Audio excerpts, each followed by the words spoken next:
One of the easiest ways to generate more revenue for your e-commerce brand is to start selling to your existing customers. That's because they already know you, they trust you, and they like you. So all you need to do is try and sell them once again. And to show you the proof of how well it works, you can just take a look at this screenshot where I helped one e-commerce brand generate over $100,000 in sales in just 1 month using this simple flow. So in this video, I'm gonna show you exactly how to create the same post-purchase flow that generated them over $100K in sales in just 1 month. So once again, here are some of the results. You can see that revenue per recipient is quite high, isn't looking too bad at all. So again, it's been done only in May. Before I dive into the actual structure of the post-purchase flow and what should it accomplish and how it should look like, I'm gonna show you how to create the flow like that in Klaviyo.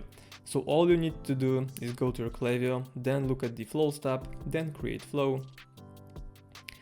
And you can click on customer thank you flow or build one from scratch. Honestly, you can just click on customer thank you flow. I like to call it post purchase, but it doesn't matter. Both terms mean the same thing essentially. It's gonna take you a second to create. Okay, you want to delete the time delay, and then you have conditional split, which once again shows you that this is gonna be for new customers and this path is gonna be for repeat customers. There were some cases that we had for a lot of brands that, where we have a trigger and then instantly conditional split. These emails wouldn't send out properly. What I mean by that is, for example, if someone was first-time customer and they should go through the yes path, they were going through the no path just because the filter was failing. So if it's gonna be the case for you, one simple trick is to add a 1 minute time delay. It's not huge. I mean, if someone purchased from you, they're not gonna, be crazy or mad that they're receiving thank you email 1 minute later rather than instantly. So this is one simple trick for you to make sure that the paths are being split right. But one more thing is that you can actually go deeper and segment people by those who have purchased from you 2 times, 3 times, 4 times, and so on. You can do it for any frequency that you wish, honestly, but for this would be the example for people who purchased 2 times from you, right? So the path yes for this split would send only to new customers. This one would be sent to repeat customers who bought only 2 times from you, and the path no would be sent to people who bought from you 3 times or more. I don't really believe you need all of these splits to go like one by one, unless you have some specific perks or rewards for people who are purchasing from you specific amount of time, because you can also set up VIP flow that, for example, sends to people who purchase from you 4 or 5 times, and it's gonna be completely separate flow. But I would recommend having 2 paths for new customers and repeat customers, and I'm gonna show you in a second why. Now, one last thing before I show you the actual structure for the post-purchase flow is that you can actually get the same result with your post-purchase flow. All you need to do is book a call with me using the link in the video description down below. We're gonna chat for a bit and I'm gonna show you how results like that are gonna be possible for your brand too. Now onto the actual structure. Obviously the trigger is placed order. Once again, we don't have any time delay right here, but if you're splitting it like that, then you need 1 minute delay. Now this flow is gonna mainly cover new customers flow. That's because the post-purchase flow for repeat customers can use some of the emails for the flow for the first time buyers, that you can just take out unnecessary emails and run the structure for repeat customers. Obviously these would be a little bit different emails, but once again I'm gonna cover everything. So email number 1 is just a simple thank you order, right? Like you don't want to overcomplicate that. You're saying just like, hey, thanks for buying from us, and that's it. Then you wait 1 hour and 1 day and you have email, bounce back, immediate upsell, cross-sell. So now there are 2 things happening. First of all, you can either wait 1 hour or 1 day. It really depends on the nature of the product. Usually if it's higher AOV, I would recommend waiting 1 day. If it's lower AOV and the purchases are more impulse, then you can go with 1 hour. But the best way to figure it out is obviously to split test it. In case you don't know how to split test emails in Klaviyo or paths, you can just go to conditional splits, drag and drop, random sample 50%, right? And then you would have time delay, for example here it would be 1 hour, right? And you would clone that or drag and drop new one, and there it would be 1 day, right? And then you can essentially have the same paths going both yes and no splits to see which one is getting you better results. Okay, so this was the first email, and the bounce back or immediate upsell cross-sell. This is very important. So if you have a one product store, it might not work that well for you, since it's very hard to sell the same of the more products. But if these are, for example, supplements, it's very easy to do. If it's a one product store, that is usually one of purchase, like any kind of electronic devices, which are, quite expensive, for example, it's going to be hard for you to sell the same thing, since this person probably doesn't need the same product multiplied by 2 or 3 times, right? But if you're selling, once again, supplements or complementary products, it works great. For this brand, for this flow, our second email bounce back made like 25k in just 30 days, and this screen is gonna pop up somewhere on the screen. But yeah, just bounce back email, which again is being sent 1 day after because they're higher AOV, made them 25k in 30 days, which is quite insane. That's why you really need this email setup. And one more thing regarding the post-purchase flow in general, even though we are making great sales with this one, the purpose of this flow is not to sell the products. I mean, it is kinda, but your priority should be to get customers to use your product correctly. Because if they have good experience and they know how to use it and they get the result of your product, they're gonna keep buying from you more, right? It's just like our agency, for example. If we deliver a good service, the hardest part for me as an agency is to get an e-commerce brand to work with me, right? Because once they sign, once they become my customer, I can just start delivering over and over again, and they're gonna keep working with me every single month for a year or 2 years, which is the case. We have some clients that work with us for that long, just because we're getting them good results and they're happy. And the same is with e-commerce. Like, even if you don't run B2B business, then you still need to take care of the customers and show them how to use the product properly. That's why, again, the purpose of this flow obviously is to cross-sell, upsell them a little bit more, but in general, your goal is to make them to use the product correctly. Because if they do, if they get results with your product, they're gonna come back regardless of anything else, essentially. You can be retargeting them with the campaigns, obviously giving them away some discount or incentive or getting feedback. But in general, if someone has a huge problem, they're struggling, for example, with weight loss, and you're selling weight loss supplements. If these supplements are helping them burn fat, they're gonna come back because you solve their problem. That's why it is your job to make sure that they know how to use the product. Give them instructions, show them how to use it, how to consume it, how to create habits, right? This is the purpose of this flow. That's why email number 3 is remove buyer's remorse plus build trust. You want to build a relationship with these people. A lot of brands think that once they sell, right, like once someone places an order, this is the end.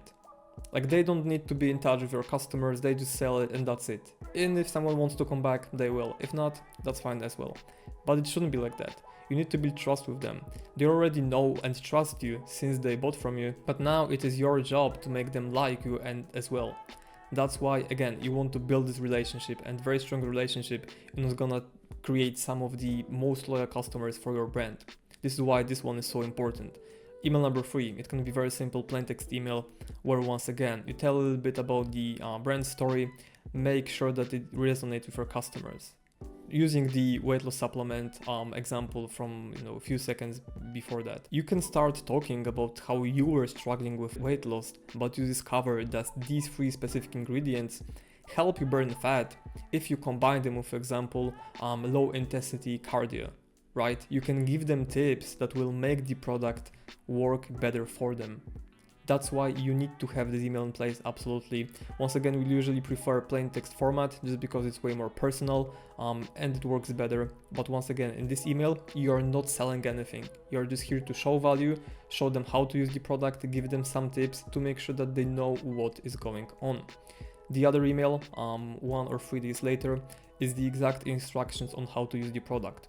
We separate these 2 emails because usually the first one is a little bit more personal. Once again, telling your story is pretty cool, just to make people relate and know what are you about.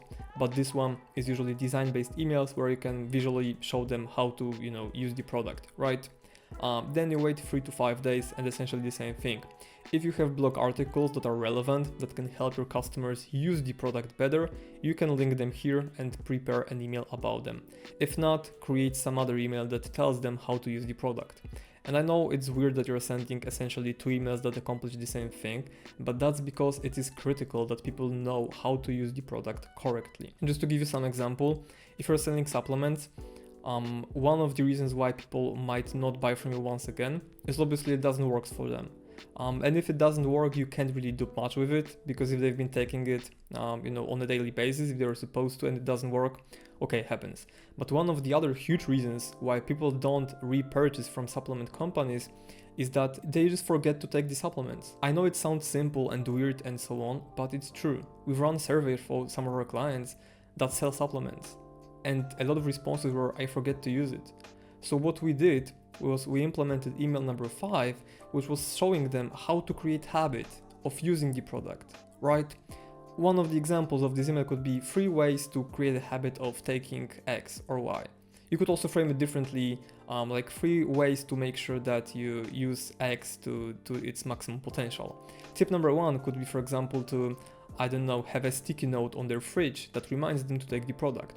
Tip number 2 could be setting an alarm in their phone that reminds them every specific day, at every specific hour, that they need to take the supplement.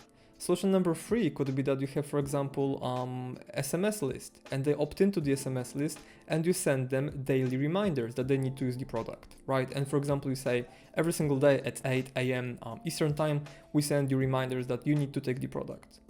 It's very simple, it doesn't take much effort from you, but it can make or break your business if you do it the right way. Then you wait a little bit longer. That's mainly because if you look at these delays, this is usually the stage where your product is being shipped, right?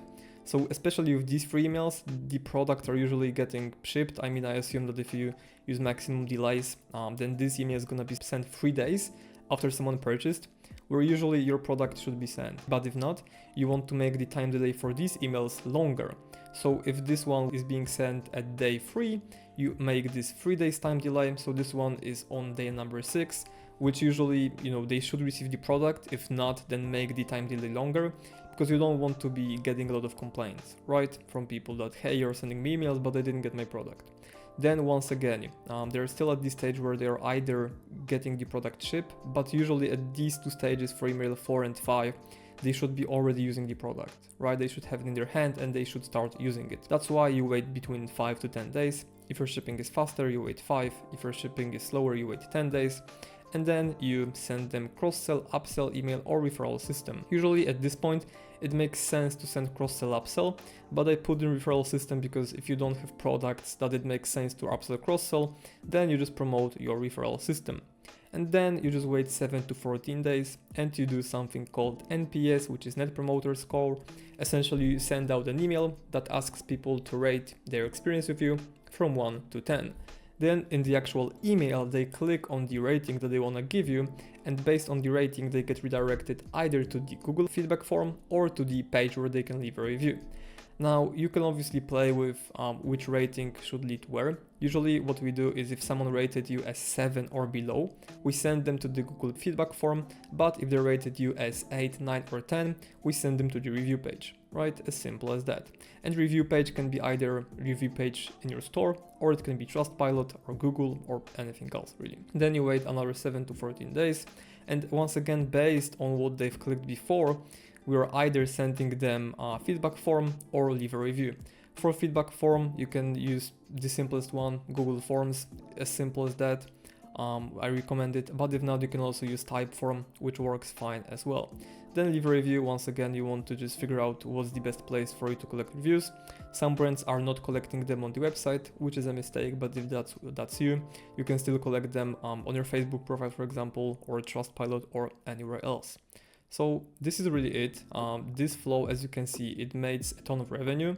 And now, as I mentioned before, this flow is for first-time buyers. If someone has purchased from you, you would customize it a little bit. So this email would be, not thank you and welcome to, brand family, but you would make it thank you for buying from us once again. Like, we see you, we appreciate you. With the bounce back email, you can still do it since they have purchased from you twice, so they are more likely to spend more. So having this one is critical. I wouldn't include this one as well as I wouldn't include this one because they already know.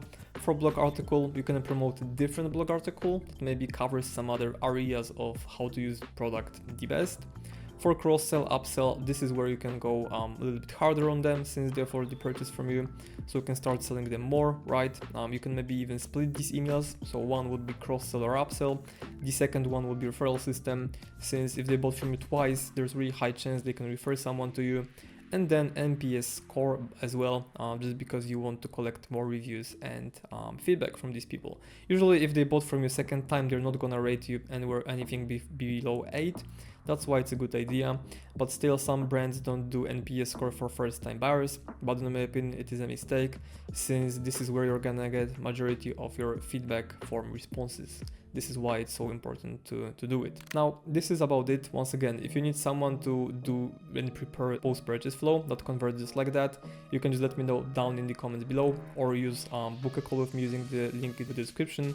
But if not, you can watch other video where I show you the exact case study of how I took an e-commerce brand from no email marketing at all to making them over 370k in just 1 month.